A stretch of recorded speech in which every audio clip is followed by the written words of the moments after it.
소망이 되시는 하나님께 모든 영광을 올려드립니다. 귀한 찬양 감사드립니다. 이제 오늘 우리에게 주시는 하나님의 말씀을 봉독하도록 하겠습니다. 오늘 우리에게 주시는 말씀은 요한복음 6장 1절에서 15절까지와 32절에서 35절까지의 말씀입니다. 오늘 본문 말씀 가운데 먼저 요한복음 6장 1절에서 6절까지를 먼저 봉독하시고 이어서 32절에서 35절을 교독하도록 하겠습니다. 1절에서 6절을 먼저 봉독합니다. 그 후에 예수께서 디베랴의 갈릴리 바다 건너편으로 가시매 큰 무리가 따르니 이는 병자들에게 행하시는 표적을 보았음이러라. 예수께서 산에 오르사 제자들과 함께 거기 앉으시니 마침 유대인의 명절인 유월절이 가까운지라. 예수께서 눈을 들어 큰 무리가 자기에게로 오는 것을 보시고 빌립에게 이르시되 우리가 어디서 떡을 사서 이 사람들을 먹이겠느냐 하시니 이렇게 말씀하심은 친히 어떻게 하실지를 아시고 빌립을 시험하고자 하심이라. 32절로 가겠습니다. 예수께서 이르시되 내가 진실로 진실로 너희에게 이르노니 모세가 너희에게 하늘로부터 떡을 준 것이 아니라 내 아버지께서 너희에게 하늘로부터 참 떡을 주시나니 하나님의 떡은 하늘에서 내려 세상에 생명을 주는 것이니라. 그들이 이르되 주여 이 떡을 항상 우리에게 주소서. 예수께서 이르시되 나는 생명의 떡이니 내게 오는 자는 결코 줄이지 아니할 터이요 나를 믿는 자는 영원히 목마르지 아니하리라. 아멘. 여러분, 오늘 주일이 저희 교회가 입당한 후 100일을 맞는 특별한 주일입니다. 할렐루야. 오늘 이 귀한 주일날 요한복음 6장을 가지고 너희가 먹을 것을 주라는 말씀을 전하게 된 것은 큰 축복이라고 믿습니다. 이 말씀이 여러분들의 삶 속에 또 마음속에 옥토에 떨어진 씨앗과 같이 되게 하셔서 삶의 열매를 하나님 허락해 주시면 좋겠습니다. 동시에 오늘 세미하고도 선명한 주님의 음성을 들려주셔서 주님의 관심, 주님의 포부, 주님의 심정을 깨달을 수 있도록 축복해 주시면 좋겠습니다. 무엇보다도 우리의 시선을 주님의 마음에 맞추는 그런 시간이 되기를 바랍니다.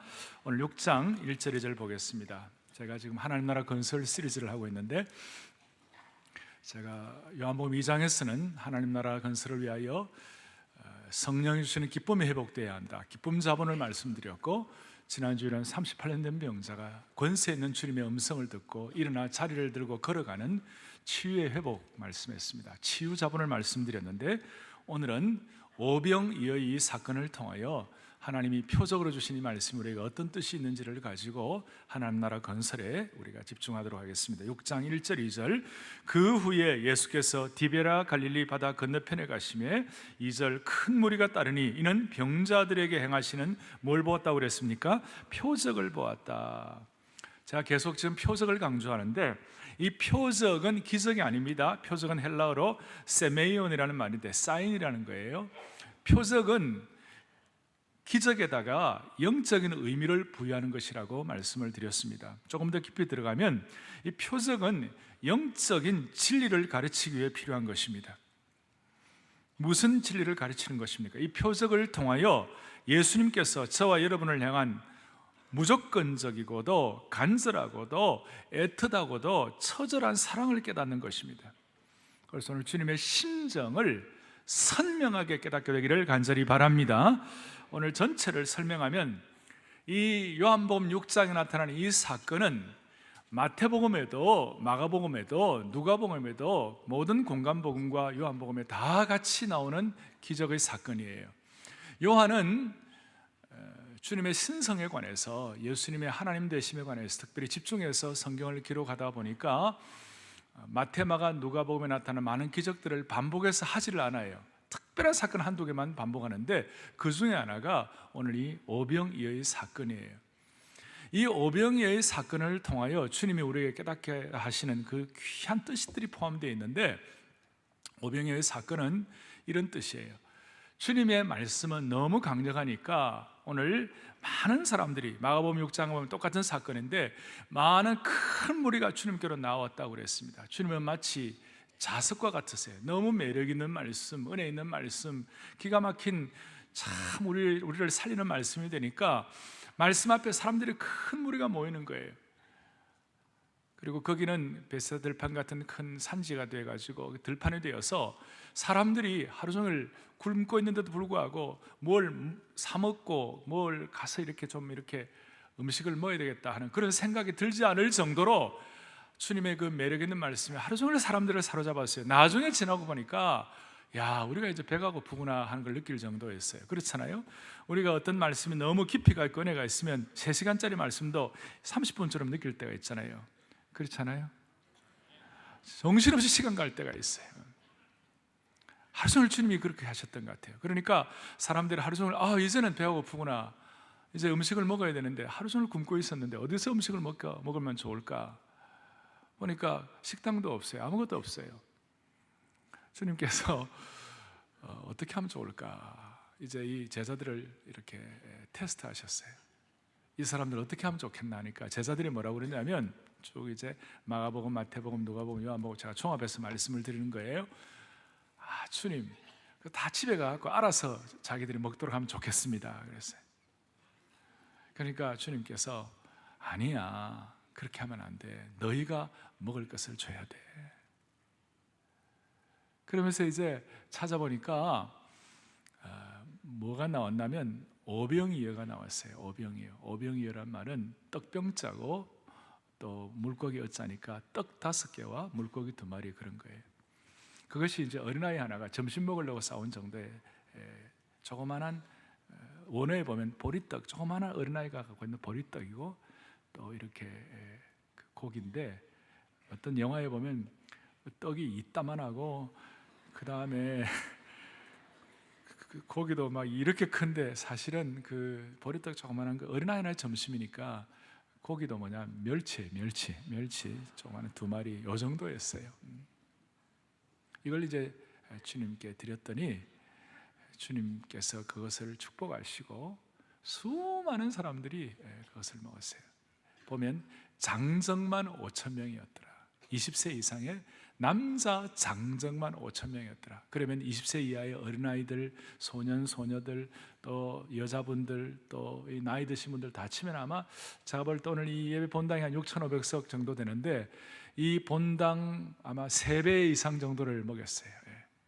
보리떡 5개와 물고기 2마리를 가지고 오늘 여기 계신 분들 3배 이상을 드신 거예요. 3배 이상 먹은 거예요. 이러니까 이 사람들 입장에서는 수지 맞은 거예요. 어떤 수지를 맞았는가? 요한복음 6장 14절을 좀 보겠습니다. 14절을 보니까 그 사람들이 예수께서 행하신 이 표적을 보고 말하되 이는 참으로 세상에 오실 그 선지자라. 메시아인데, 특별히 선지자 가운데서 어떤 선지자도 기억하는가 하면, 옛날에 출애굽 시절에 그 빈 공간에다 하늘에 만나를 넣어가지고 이스라엘 백성들 200만 명이 60만 명, 장정만 60만 명이 한 200만 명 되니까 200만 명이 그냥 만나를 먹고 살았던 것처럼, 자, 이제 이스라엘 백성 입장에서는 이렇게 기적 같은 일이 일어나는 걸 체험하고 나니까 이제 고생 끝 행복 시작이에요. 더 이상 먹는 거 가지고 걱정 안 해도 되겠다. 우리 주님만 따라다니면 늘 먹는 문제는 해결될 수 있겠구나. 특별히 자매들은 이제 설거지를 안 해도 되겠구나.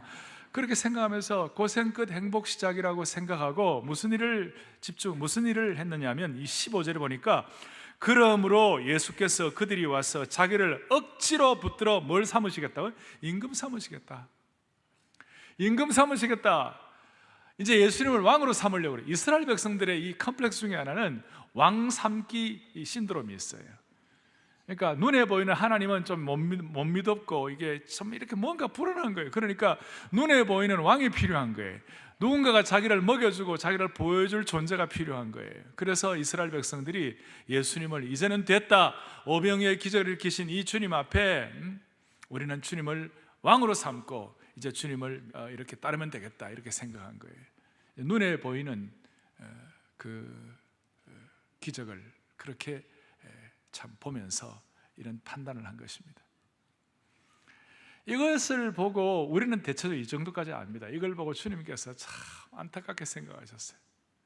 너희들은 눈에 보이는 떡하고 고기를 먹는 거, 생선 먹는 거, 그거 좋아하느냐? 그게 중요한 게 아니다. 그게 중요한 거 아니다. 진짜 중요한 거는 뭐냐? 오늘 여러분들이 합독했습니다만 35절에 요한복음 6장 35절에 이렇게 나와 있죠. 예수께서 이르시되 나는 무슨 떡이니? 생명의 떡이니 내게 오는 자는 결코 줄이지 아니할 터이요 나를 믿는 자는 영원히 뭐하지 아니하리라? 목마르지 아니하리라. 너희들 눈에 보이는 떡 보고 너무 좋아하지 말라. 그것은 그냥 기적 같은 현상이다. 여러분 이게 어떻게 가능하냐 그렇게 묻지 마세요. 예수님은 창조주 하나님이십니다.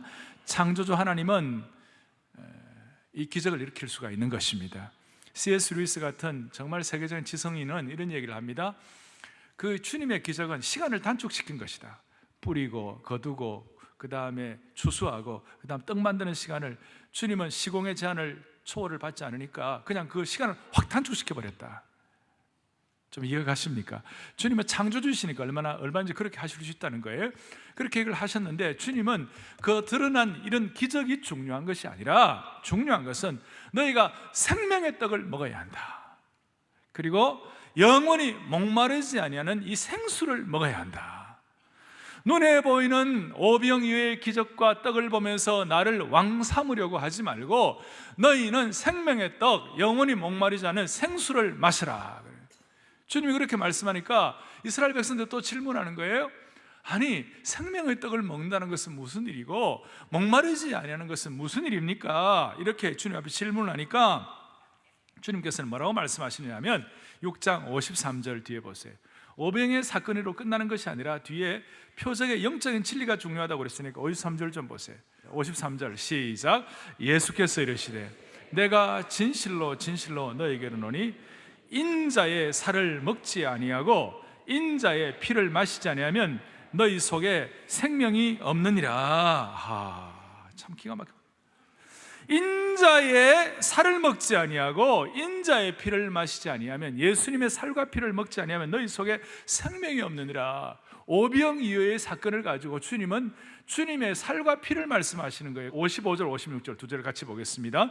내 살은 참된, 내 피는 참된 음료로다. 56절에 내 살을 먹고 내 피를 마시는 자는 내 안에 거하고 나도 그의 안에 거하나니, 이런 말씀이 있어요. 나를 먹는 그 사람은 나로 말미암아 살리라. 57절에 놀라운 말씀이에요. 내 피를 먹어야 한다. 내 살을 먹고 내 피를 마셔야 한다. 이 말씀은 당시 유대인의 입장에서는 좀 죄송합니다, 경천동지할 말씀이에요. 유대인들의 입장에서 먹고 마시는 데 있어서 가장 조심하는 부분이 뭐냐? 레위기에도 나와 있습니다만, 레위기에 보면 유대인들이 음식 먹을 때 가장 조심해야 할 것이 피를 조심하라는 것입니다. 피를 함부로 먹으면 안 된다. 피와 관계된 음식은 먹으면 안 된다. 그래서 지금도 유대인들은 피와 관계된 음식을 조심해야 되기 때문에 코셔리라고 그래서 지금도 유대인의 음식이 피와 관계되지 않도록 그렇게 조심을 하는 거예요.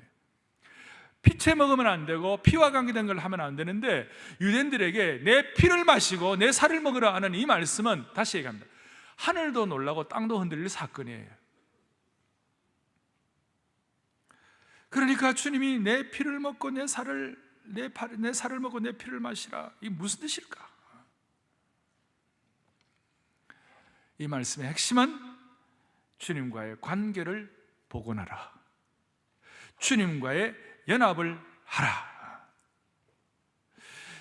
예수님을 먹고 마시라는 말은 예수님의 말씀을 먹으라, 예수님의 정신을 먹으라, 우리를 향한 예수님의 가치관을 가지라. 주님이 우리에게 가르치시는 주님의 정신과 주님의 가치관, 하나님 나라에 대한 올바른 개념을 너희가 확보하라. 오늘 그 사실이 여러분들에게 확인되기를 원합니다. 유대인들이 깜짝 놀랄 주님의 도전은 피를 마시고 살을 먹으라고 그랬는데, 그 말씀은 주님과의 완전한 연합을 하라, 놀랍고도 복되고도 생명의 연합을 이루라. 그래서 57절 뒤에 나를 먹는 그 사람은 그 사람도 나로 말미암아 살리라. 그러니까 그 사람은 56절 뒤에 보니까 내 살을 먹고 내 피를 마시는 자는 내 안에 거하고 나도 그의 안에 거하느니라. 주님과의 완전한 연합을 이루라, 그 뜻이에요. 오늘 이 오병이어의 사건을 가지고 사랑하는 형제자매 여러분, 오늘 이 보리떡 5개와 물고기 2마리의 사건을 통하여 주님이 기적을 일으키셨다 정도 수준이 아니라 이 사건을 통한 표적, 영적 진리를 가르치고자 하시는 주님의 그 심정을 깨달아 우리가 주님 안에 거하고 주님이 내 안에 거하는 영적인 합일의 경지, 영적인 하나 되는 경지, 주님과 연합되는 그 놀라운 경지를 저와 여러분과 온 교회가 체험하기를 원합니다. 이것은 비상한 신앙의 진리예요. 자, 그러면 주님과 하나 되고 주님의 정신을 깨닫고 주님의 말씀을 먹고 주님의 살과 피를 먹는다는 것이 무엇인가? 어떻게 하면 우리가 주님과 하나 될 수가 있겠는가? 자, 몇 가지 정리를 해드리겠어요. 첫 번째는 목자의 심정을 갖는 것입니다.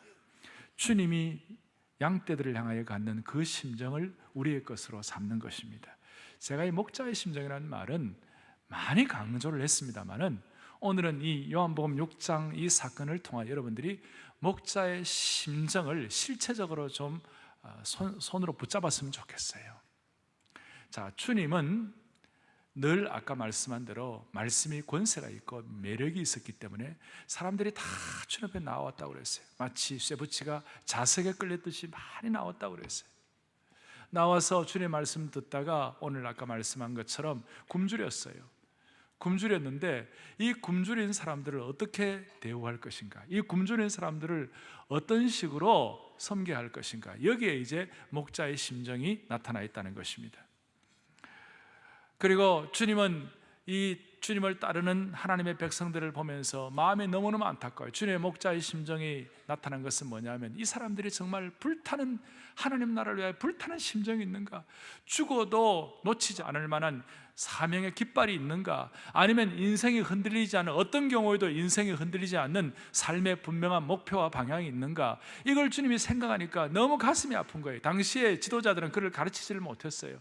백성들의 마음속에 그런 것이 없는 것을 주님이 보시고 어떻게 하면 죽어도 놓치지 않는 삶의 소명과 삶의 비전과 삶의 집중력을 가질 수 있도록 할 것인가, 주님의 안타까운 심정이고 그런 마음으로 백성들을 가르치셨어요. 그러다 보니까 시간 가는 줄도 모르고 배고픈 줄도 모르고 말씀 듣다가 나중에 이제 굶주리게 된 것이죠. 거기에서 이 사람들을, 목자의 심정을 가지고 어떻게 이 백성들을 먹여야 할 것인가 이렇게 생각하다가 오늘 좀 보세요. 6장 앞부분에 보니까 6절에 빌립을 시험하셨다는 말씀이 나와 있어요. 빌립을 시험하셨다. 그래서 오늘 빌립을 여러분 주목해 보셔야 하는데, 주님이 보시기에 또 우리 객관적으로 빌립은 나름대로 사례가 깊은 사람이고 또 나름대로 말과 행동에 대해서 그렇게 어긋나는 사람이 아니었어요. 그러니까 나름대로 말에 무게가 있는 사람이었기 때문에 주님이 물어보셨다고 생각합니다. 주님께서 빌립에게 야, 어떻게 하면 좋으냐, 이 굶어 죽어 있는 사람들 어떻게 하면 좋으냐, 주님 안타까운 심정을 빌립에게 좀 표현하면서 말하니까 빌립이 뭐라고 그러냐면 7절에 빌립이 대답하되 각 사람으로 조금씩 받게 할지라도 200데나리온의 떡이 부족하리이다 그랬습니다. 빌립이 기가 막힌 사람이에요. 이 사람은 제가 이름을 붙였어요. 비관적 합리주의자, 비관적 계산주의자. 각 사람으로, 모든 사람 2만 명이면 2만 명의 그 사람으로 조금씩 받게 할지라도 200데나리온의 돈이 부족하겠다 그랬어요. 그 당시 한 데나리온은 일꾼의 하루 품삯이었습니다. 우리 식으로 하면 하루 5만 원, 10만 원 이 정도의, 그러면 뭐 한 1,500만 원, 2,000만 원 되겠죠. 이 정도의 돈이면 조금씩 먹어도 부족하겠다. 제가 다시 얘기합니다. 이분은 비관적 합리주의자입니다. 비관적 계산주의자입니다. 막 우리 같으면 이왕이면 500데나리온이면 충분히 먹고 남겠습니다 이렇게 설명할 터인데 빌립은 아마 그러지 않았던 것 같아요. 왜 그랬을까요? 빌립은 부족한 것을 보았어요. 없는 것을 보았어요. 모자란 것을 보았어요. 현실적이에요. 계산적이에요. 합리적이에요. 머리가 잘 돌아가요. 그런데 주인의식이 없어요. 주님의 심정을 깨닫지 못했어요. 그 백성들 향한 안타까운 심정이 없어요. 또 돈이 없으면 아무것도 안 된다고 하는 부정적 사고방식을 가졌어요. 그래서 아주 비관적이에요. 비관적 합리주의. 그리고 얼마나 머리가 빠른지 컴퓨터에 타사삭 보고 2만 명이 조금씩 먹어도 200데나리온의 돈이 부족하겠다. 그럴 때 주님께서는 압도적인 권위의 말씀을 가지고 마가복음 6장에 보면 마가복음 6장 37절 이런 내용이 나옵니다. 너희가 먹을 것을 주라 그랬어요.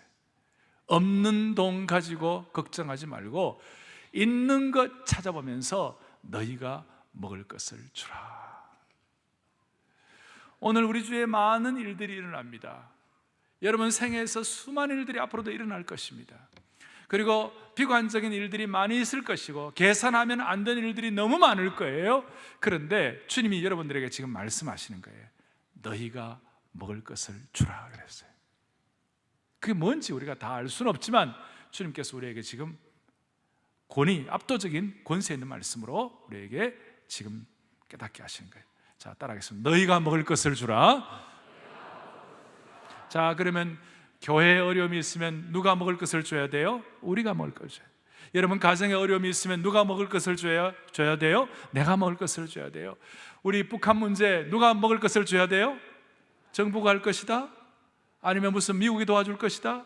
아니면 중국이 할 것이다? 천만의 말씀, 우리가 해야 되는 거예요.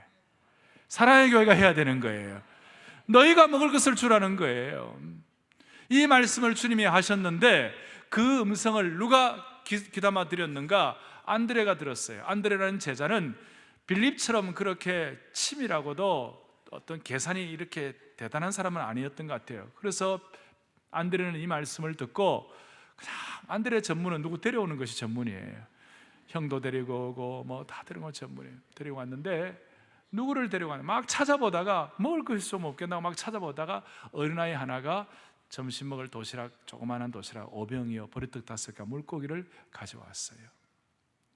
그래서 저는 안드레를 일컬어 빌립이 비관적 합리주의자라면 안드레는 간절한 믿음주의자예요. 그냥 없어도 하여튼 간절한 심정을 가지고 찾아본 거예요. 5병이어를 찾아왔어요. 없는 것 가지고 고민하지 아니하고 내게 있는 것이 무엇인가를 가지고 집중하여 고민하고 오병이어를 가져왔어요. 저는 한 번씩 강조합니다. 이 안드레처럼 내게 있는 것이 무엇인가를 고민하면서 막 찾아보는 이것이 목자의 심정이에요. 없는 것 가지고 고민하지 아니하고 주님이 내게 주신 것이 무엇인지를 확인하면서 그 어려운 가운데서도 감사하며 주님께 감사하며 내게 있는 것 가지고 주님 앞에 드리기를 원하는 그 심정이 바로 목자의 심정이에요. 제가 한번 강조했죠. 목자의 심정은 자식을 많이 가진 가난한 엄마의 심정이라고. 가난한데 자식을 많이 가진 어머니의 심정이에요. 자식이 많아요. 좀 주고 싶어요. 그런데 가난해요. 줄 게 없어요. 그런데 엄마예요. 아이들은 먹을 게 없다고 울고 있는 거예요. 그러면 엄마가 자식이 울고 있는데 가난하다고 그래서 넉넉히 있는 엄마가 없죠. 이 자식을 좀 어떻게 먹여볼까? 이 자식을 어떻게 좀 배고픔을 명쾌해 볼 거라고 엄마가 막 돌아다니는 거예요. 나중에 없으면 자기 머리털이라도 잘라주고 싶고 자기 손톱이라도 빼주고 싶은 거예요. 그것이 엄마의 심정이에요. 없는 것 찾아보지 아니하고 있는 것 뭐 없나 하고 막 찾아보는 거예요. 우리 오늘 이 자리에 왔어요. 앞뒤 좌우를 살펴보면 다른 사람과 비교해보면 나는 부족한 것이 많을지 몰라요. 여러분들이 다른 사람과 비교할 때 없는 200데나리온의 돈에 대해서 고민이 될지 몰라요. 마치 1달란트 받은 자가 5달란트 받은 사람과 비교해 보니까 내 1달란트는 초라해 보이는지 몰라요. 그래서 파묻어 놓는 거예요. 주님이 그거 기뻐하지 않으셨어요. 그거는 아니다 이거예요. 내게 있는 것이 무엇이냐? 비록 어린아이 갖고 있는 조그마한 오병이어라도 조그마한 점심이라도 보잘것없는 보리떡 5개와 물고기 2마리라도 내게 있는 것이 무엇이냐? 이것이 중요하다는 거예요. 여러분 오늘 이 자리에 남들은 힘들고 어려워도 걸어왔어요. 우리는 걸어올 수 있어요. 어떤 사람은 눈이 안 보이는 사람이 있는데 지금 눈이 잘 보여요. 여러분들이 갖고 있는 많은 것들, 우리 동포들은 우리 대한민국 주민등록증 받는 것이 목표인데 주민등록증 우리 다 갖고 있어요. 주민등록증 없어요? 우리가 갖고 있는 게 뭐예요? 이걸 가지고 주님이 내게 주신 것을 가지고 그래도 내가 굶주리는 사람을 한번 먹여봐야 되겠다, 내게 있는 오병이어가 무엇인가라고 고민하는 그것이 목자의 심정이라는 겁니다. 이 목자의 심정이 있을 때 나는 주님과 하나 되고 주님이 나 안에 계시고 내가 주님 안에 계시는 거예요. 제가 이 목자의 심정에 대해서 참 많이 배웠던 분 중에 한 분이 김동명 목사님이고 안희숙 사모님이에요. 안희숙 사모님은 죽으면 죽으리라는 책을 쓰신 한국교회의 훌륭하신 신앙 선배예요. 돌아가셨어요. 제가 그분과 몇 년 사역을 하면서 그분께 들은 얘기예요. 안 사모님은 평양에서 처녀 시절에 6, 7년을 감옥 생활을 하셨어요.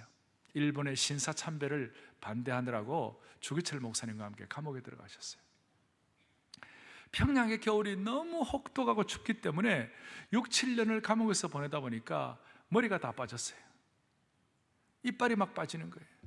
안 사모님은 그래서 그때 그 처녀 시절에 일본의 그 학습원 비슷한 데서 귀족들이 다니는 학교에서 공부를 한 분인데 예수님, 주님 사랑하고 주님을 섬기는 것 때문에 일본의 신사 참배 반대하다가 누가 신사 참배하니까 젠틀맨 참배인가 이렇게 생각하는 사람이 있는데 그 신사가 아니고요, 잘못된 그 우상을 섬기는 거예요. 그 신사 참배를 반대하다가 들어가서 그 고생을 하고 처녀로서 감당할 수 없는 그런 아픔이 있었어요. 근데 그 가운데서도 지금 감옥에 있고 뭐 아무것도 할 수 없고 아무것도 안 되는데 이 오병이어의 사건에 대한 은혜를 깨닫고 난 다음에 안 사모님은 내게 좀 뭐 있는 거 없나?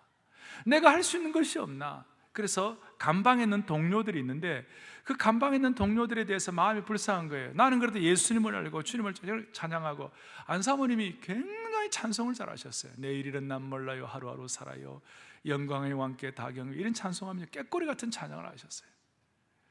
주님을 찬송하고 나는 주님을 찬양하고 예배할 수 있는데 이 감옥에 있는 사람들은 아무것도 모르고 슬퍼하고 그 다음에 세상을 원망하고 막 그렇게 하는 저 안타까운 걸 보면서, 그리고 날마다 배가 고파가지고 허걱거리니까 어느 날 안 사모님 기도하시다가 본인이 먹는 감옥에서 콩밥이라는 게 그 얼마나 되겠어요? 조금밖에 안 되는데 그걸 이틀씩 3일씩 금식을 하고 먹지 않고 금식을 하면서 콩밥을 감옥에 있는 죄수들에게, 굶주리는 죄수들에게 나눠주는 거예요. 그야말로 내게 있는 오병이어를 준 것이죠. 그걸 일본 간수가 보면서 처음에는 안 사모님 보고 57번 이런 식으로 사람도 아니게 그냥 이름 대신에 번호를 부르던 사람이 그걸 보고 나중에 감동을 받아가지고 간수가 예수님을 믿고 간수가 안 사모님 보고 처녀를 보고 센세이 선생님 그렇게 하고 자기 집에 있는 음식을 가져와가지고 안 사모님에게 대접하고 오병이어의 기적의 사건이 일어나기 시작한 거예요. 제가 옛 어른의 신앙 선배의 말씀을 나누었습니다마는 여러분들, 내가 주님 안에 가고 주님이 내 안에 가고 주님의 살과 피를 먹고 마시는 것은 주님의 심정을 깨닫고 그 주님의 심정을 이 시대를 향하여 펼치는 것이라고 믿으시기를 바랍니다. 그래서 목자의 심정을 갖는 것이고 그 목자의 심정을 가지고 주님 앞에 올려드릴 때에 무슨 일이 벌어지는가? 11절을 보세요. 6장 11절에 이와 같이 나옵니다. 예수께서 떡을 가져 축사하신 후에 앉아있는 자들에게 나눠주시고 물고기도 그렇게 그들의 원대로 주시니라, 이렇게 나와 있습니다. 놀라운 것은 11절에 있는 말씀인데 주님께서 오병이어를 주님 앞에 올려드릴 때에 안드레의 입장에서는 9절에 보니까 이게 얼마나 되겠느냐고, 이 수많은 사람들에게 이 조그만한 어린아이의 점심이 이게 뭐가 되겠느냐고, 이 부족한 것이 얼마나 되겠느냐고, 그런 식으로 이제 참 드리면서도 부끄럽게 생각하고 죄송하게 생각하는 그런 입장이었는데 주님은 그걸 무시하지 않으시고 알아주시고 축사하시는 거예요. 아멘. 너무너무 감사한 거예요. 축사하시는 거예요. 무시하지 않으시는, 나의 오병이어를 드릴 때 무시하지 않으시는 주님. 주님은 조직적이었어요. 사람들 하나하나 이렇게 잘 조직을 해가지고 앉아있는 자들, 이 앉아있는 자들을 마가복음에 보면 50명씩 100명씩 앉게 해가지고 주님께서 이렇게 떡을 나눠주셨어요. 떡을 나눠주시는 이 모든 과정들을, 동사의 시제를 보니까 미완료 시제예요. 주시는데 완전히 완료가 안 된 거예요. 무슨 말이냐면 여러분과 제가 이 말씀을 듣고 오병이어를 주님 앞에 드리고 축사를 받아 주님의 뜻을 우리 가운데 실천하게 되면 오늘도 우리의 삶에 오병이어의 사건이 반복될 수 있다, 그 말이에요. 다시 무슨 시제라고요? 헬라의 독특한 시제인데 미완료 시제예요. 아직까지 완료되지 않는 거예요. 이 말씀이 저와 여러분들의 삶에 깊이 있게 다가와서 확인되어서 이것을 실천하게 되면 오병이어의 이 기적 같은 사건, 이 표적 같은 사건이 우리들의 삶에 반복될 수 있다는 사실을 믿으십시다. 이것이 우리에게 주시는 주님의 음성이에요. 주님께서 우리에게 주시는 미완료 시제를 통한 오늘도 반복해서 일어날 수 있는 사건에 대해서 말씀하시는 거예요. 내가 무엇을 드리면 그 무엇을, 내 연약하고 부족한 것을 드리면 약한 것을 무시하지 않으시고 알아주시고 축사하시는 주님이심을 믿고 감사를 올려드립니다. 저와 여러분이 갖고 있는 오병이어가 무엇입니까? 내가 갖고 있는 부족한 것이 무엇입니까? 내게 없는 200데나리온의 돈을 걱정하지 아니하고 내게 있는 적은 것 오병이어를 주님 앞에 바칠 때 주님이 역사하시는데, 하나님께서는 이 일을 통하여 내게 심히 부족한 오병이어 같은 보잘것없는 인생도 주님 무시하지 않으시고 축복하시고 환영하시고 수많은 사람들을 배불리 먹게 하시는 주님의 은혜를 찬송드리기를 원합니다. 그 다음에 이제 더 감사한 것은 12절이에요. 12절. 그들이 배부른 후에 예수께서 제자들에게 이르시되 남은 조각을 거두고 버리는 것이 없게 하라 하심으로. 오늘 목자의 심정과 나의 오병이어를 축사하시는 주님이신데, 그 다음 주님은 우리에게 뭐라고 말씀하시는가? 남은 조각을 버리는 것이 없게 하라. 무슨 말이에요? 부스러기조차도 소중하게 여기시는 주님이시다. 그걸 깨닫는 순간 우리는 주님 안에 거하고 주님이 내 안에 계신다는 것을 확인할 수가 있다는 겁니다. 부스러기조차도 아끼신다는 것은, 어떤 분은 이걸 가지고 환경 설교를 하신 분도 있어요. 근데 이제 그것도 의미가 있고, 그런데 우리는 좀 더 깊이 들어가면 정말로 부스러기 같은 인생조차도 무시하지 않으시고 알아주시는 주님이심을 믿고 감사를 올려드립니다. 남들보다 가진 것 없고 남들보다 배운 것 없고 남들만큼 대단하지 않아도, 이제는 나이가 황혼역이 되어가지고 내 인생 이제는 힘도 없다 하는 그런 상황이라 할지라도, 다른 사람들과 비교해 볼 때 나는 너무나도 부족하고 부스러기 같은 인생이라 한다 할지라도, 하나님 앞에서 오늘 이 마음을 주님 앞에 올려드릴 때 주님은 부스러기조차도 아끼고 소중하게 여기시는 주님이심을 믿으라, 이 말이에요. 우리가 인생살이를 할 때 하다 보면 마음이 부서질 때가 있어요. 어떨 때는 너무 용기가 없고 너무 이렇게 우리가 이렇게 스스로 의기소침해 있을 수가 있어요.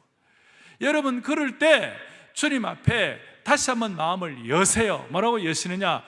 부스러기조차도 아끼시는 주님이시라면, 내가 의기소침해 있고 내가 부족한 이 상황이라 할지라도 주님은 그것을 아끼시고 그것을 소중히 여기시는 주님이시다 믿으셔야 하는 겁니다. 고린도전서 12장 22절 23절을 다 같이 보겠습니다. 주님은 약한 자, 천한 자, 부스러기조차도 아끼시고 귀히 쓰시는 주님이심을 보면서 같이 우리 합독하겠습니다. 그뿐 아니라 더 약하게 보이는 몸의 지체가 도리어 요긴하고 우리가 몸에 덜 귀히 여기는 그것들을 더욱 귀한 것들로 입혀주며 우리의 아름답지 못한 지체는 더욱 아름다운 것을 얻느니라. 아멘. 사랑하는 뭘 말하고 있습니까? 세상 사람들 보기에 약하고 덜 귀하고 아름답게 보이지 못한다 할지라도 오히려 하나님 앞에서는 더 소중하고 더 귀하고 더 아름답게 쓰임받을 수 있다는 사실입니다. 겨자씨 같은 인생, 아무것도 아닌 인생을 주님이 쓰신다는 거예요. 겨자씨는 눈에도 제대로 안 보이는 거예요. 그런데 그 겨자씨가 주님 앞에 드려질 때 주님은 그것을 소중히 여기시고 큰 나무가 되어서 새들이 와서 깃들일 수 있는 축복의 근원이 되도록 만들어 주시는 것입니다. 오늘 이 내용들은 앞으로 우리 교회가 5년, 10년 계속해서 집중해서 같이 나눠야 할 내용이라고 생각합니다. 예수님은 떡을 나눠 주실 때 제자들을 사용하셨습니다. 제자들을 사용하시고 50명, 100명씩 앉게 해가지고 제자들에게 특별히 무슨 요리를 내가지고 특별한 요리를 백성들에게, 사람들에게 나눠주라고 한 것이 아니라 주님의 손에 들려있는, 주님이 나눠주시는 그 떡과 고기를 그냥 나눠주면 되는 거예요. 여러분들이 지금 요한복음 2장이나 5장이나 오늘 6장이나 다음 주로 7장 할 때 이런 내용들 가운데 핵심을 여러분들 나름대로 소화를 시켜서 그냥, 아니면 오늘 이 말씀 그대로 이웃들과 가족들에게 나눠주시면 하나님이 일하시는 것입니다. 중국에 처음 복음이 들어갈 때 중국의 복음화를 위하여 허드슨 테일러라는 귀한 분이 하나님 앞에 참 주님의 심정을 깨닫고 저 중국을 주님의 복음의 역사로 변화시키는데 내가 쓰임받았으면 좋겠다 하는 그 심정으로 차이나 일랜드 미션이라고 해서 CIM이라는 중국 내지 선교회를 창설을 하고 중국을 향하여 중국식 복장을 하고 중국 옷을 입고 중국 옷을, 음식을 먹고 그렇게 중국을 향하여 마음을 가졌어요. 그 말을 듣고 누가 하나 감동을 받은 사람이 있어요. 그 사람이 조지 스토트라는 사람인데, 스코틀랜드, 영국은 영국이지만 스코틀랜드 사람이었어요. 근데 이 사람은 태어날 때부터 이렇게 소아마비가 돼가지고 한쪽 발을 쓰지 못하는, 한쪽 발만 가지고 이렇게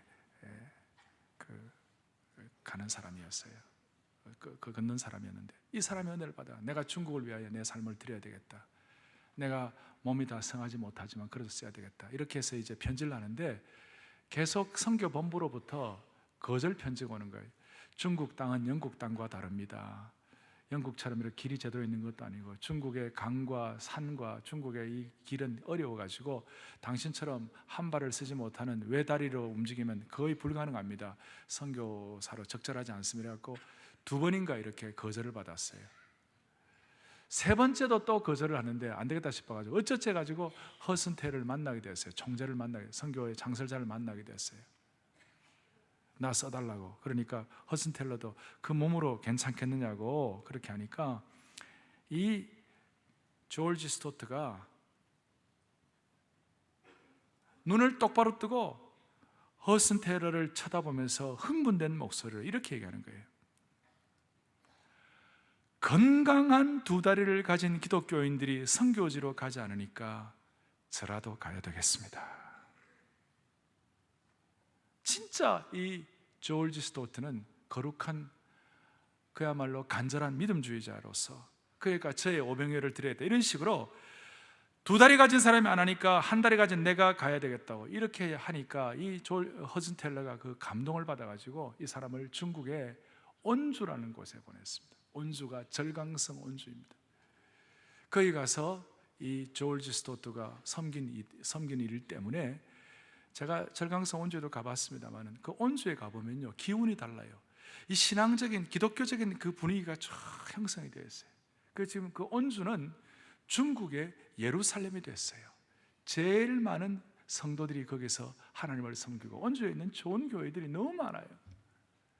그 외다리 선교사, 유명한 선교사예요. 조지 스토트. 외다리 선교사의 이 오병이어를 주님 앞에 드릴 때 주님은 받으시고 그 온주를 중국의 예루살렘으로 만드신 줄로 믿습니다.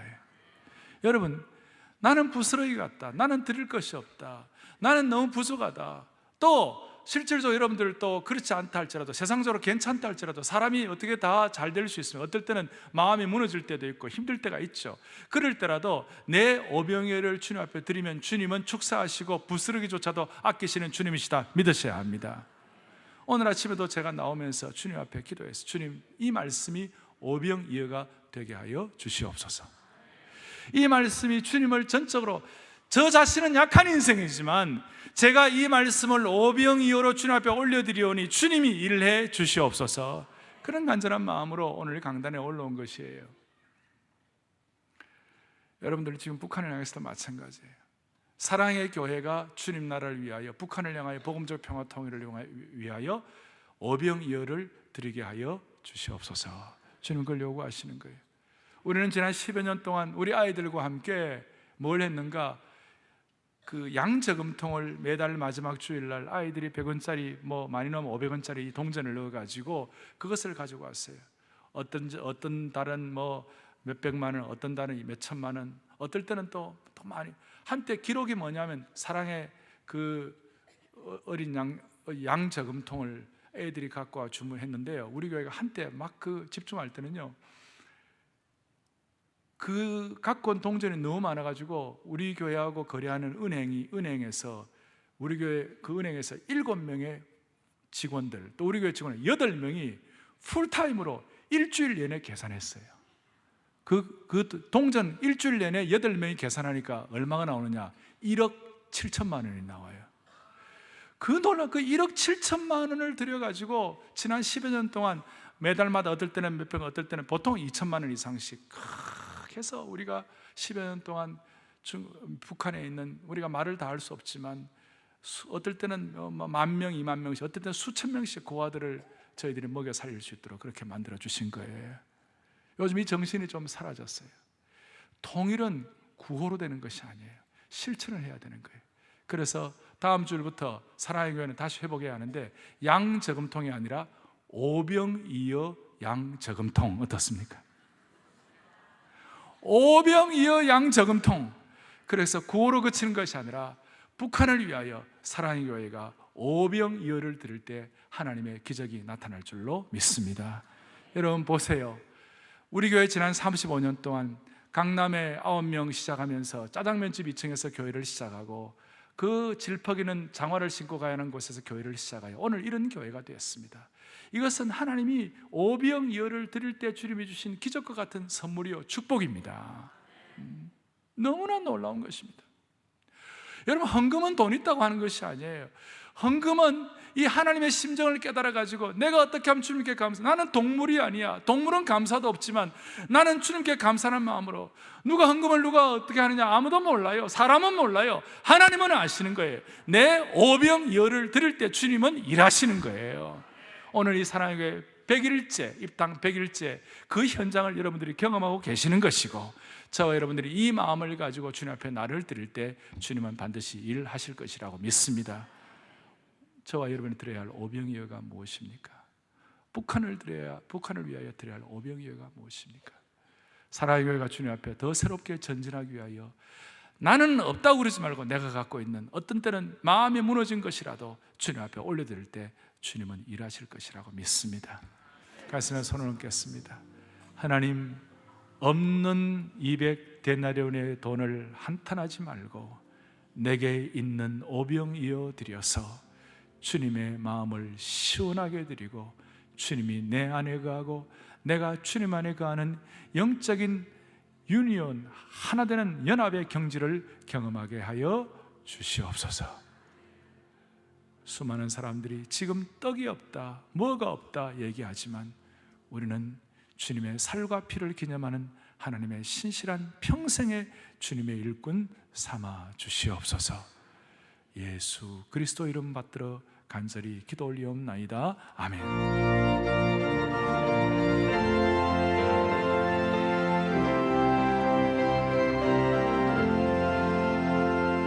내 죄 속해 주신 주께 힘과 정성 다하니 나의 온갖 오랜 신사 주 위한 것이세. 내게 있는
1919년 애국 선열들이 민족의 새아침을 기다렸던 3월 1일 새벽. 그날의 정신을 기리고 이 나라를 위해 함께 기도하고자 지난 1일 토요 비전 구국 새벽기도회가 열렸습니다. 예배의 시작은 나라를 위한 기도로 시작됐습니다. 말뿐인 수만 명의 주장보다 나라를 사랑하는 한 사람의 기도를 소망하는 기도문에 이어 오정현 담임 목사는 지금 이 시대는 복음과 민족을 위한 꿈과 역사의식을 잃어버렸다고 안타까워하며 다니엘과 에스더처럼 나라의 일을 자신의 일처럼 기도할 때 하나님은 이 민족을 위해 역사하실 것이라고 그 중요성을 강조했습니다. 나라의 민족과 아픔과 나라의 어려움을 우리 어려움을 알고 기도하는 하나님의 백성들 때문에 이 민족이 보호받는 줄로 믿으셔야 하는 거예요. 그래서 반드시 다니엘이 가졌던 민족의 아픔, 민족의 고통, 민족의 범죄를 내 문제로 알고 고통하는 그 은혜가 있게 하여 주십시오. 3.1절 구국 공동기도문을 함께 읽으며 이날 성도들은 가정과 교회 그리고 남북이 하나 되는 복음적 평화 통일을 위해 함께 기도했고 하나님 나라의 인물을 배출시키는 생명의 도구로 다음 세대를 섬길 것을 다짐했습니다. 오늘은 특별히 또 구국기도회로 우리 아이들에게 그 나라를 사랑하는 마음과 또 저희들도 그것을 위해서 더 기도해야 되겠다는 그러한 생각을 하게 되는 뜻깊은 예배였습니다. 더 나라를 위한 기도에 또 힘을 쏟고 우리 자녀들을 위해서 믿음의 계승을 위해서 더 기도 열심히 하겠습니다. 통일을 위해서 기도했고요. 그리고 정말 목사님께서 항상 말씀하시는 대로 내 스스로를 위해서 기도하듯이 정말 나라와 민족을 위해서 그렇게 기도해야 될 것 같아요. 아이들이 너무 나라에 대해서 모르는 것 같아서 정말 아까 목사님 말씀하신 것처럼 역사에 대해서 좀 교육할 필요가 있을 것 같고 같이 기도하는 시간을 많이 가질 필요가 있다고 생각했어요. 통일 시대를 앞에 놓고 그 어느 때보다 다니엘과 에스더의 기도가 절실한 지금 이날에 울려 퍼진 애국가처럼 민족을 사랑하는 성도의 기도와 헌신을 통해 이 민족이 다시 하나 되는 복음의 새 역사가 세워질 수 있기를 소망합니다.